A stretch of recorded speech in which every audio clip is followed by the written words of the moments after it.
এবার আমরা চলে যাচ্ছি লঞ্চে মানুষের বাড়ি ফেরা নিয়ে জানতে মাসুদ শাকিলের কাছে। তিনি আছেন সদরঘাটে। শাকিল, লঞ্চঘাট সদর টার্মিনালে আপনি কেমন যাত্রীর চাপ দেখছেন এবং ঈদে লঞ্চ যাত্রা নিয়ে আমাদের জানান।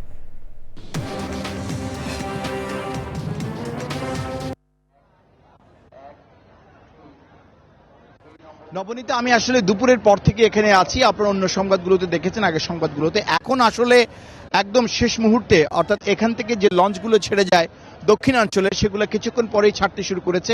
কিছু কিছু লঞ্চ ইতিমধ্যে ছেড়েছে। ভোলা, পটুয়াখালী এসব জায়গায় যে লঞ্চগুলো রয়েছে সেগুলো ছাড়তে শুরু করেছে। আপনি নিজেই দেখতে পাচ্ছেন এবং দর্শকরা নিশ্চয়ই দেখতে পাচ্ছে যে কেমন যাত্রীর ভিড় এখানে রয়েছে। এবং যদিও অন্যান্য সময়, অর্থাৎ পদ্মা সেতু হওয়ার আগে এখানে আরও বেশি যাত্রীর ভিড় ছিল, কিন্তু আসলে যাত্রী সেই অর্থে খুব বেশি কমেনি। প্রচুর যাত্রী রয়েছে। আমরা প্রত্যেকটা লঞ্চে দেখেছি এখানে যাত্রী বোঝাই হয়ে আছে। এবং যেটি হয়েছে যে এখানে নৌ পরিবহন উপদেষ্টা ব্রিগেডিয়ার জেনারেল অবসরপ্রাপ্ত সাখাওয়াত হোসেন এসেছিলেন সন্ধ্যায়, এবং তিনি প্রত্যেকটি বেশ কিছু লঞ্চে উঠে দেখেছেন এবং যারা লঞ্চের ছাদে যাত্রী নিয়েছেন তাদেরকে লঞ্চ থেকে যাত্রীদের নামিয়ে দিতে বলেছেন। এবং এখানে বিআইডব্লিউটি সার্বক্ষণিক সতর্ক অবস্থায় রয়েছে যাতে কোনোভাবেই নেওয়া না হয়, এটা বারবার করে তারা সতর্ক করছেন।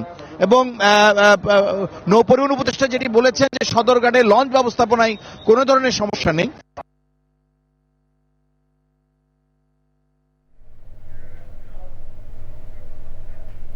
কোনো ধরনের ব্যবস্থাপনা নেই, এই জন্য তিনি বলেছেন। মাসুদ শাকিল, ধন্যবাদ আপনাকে।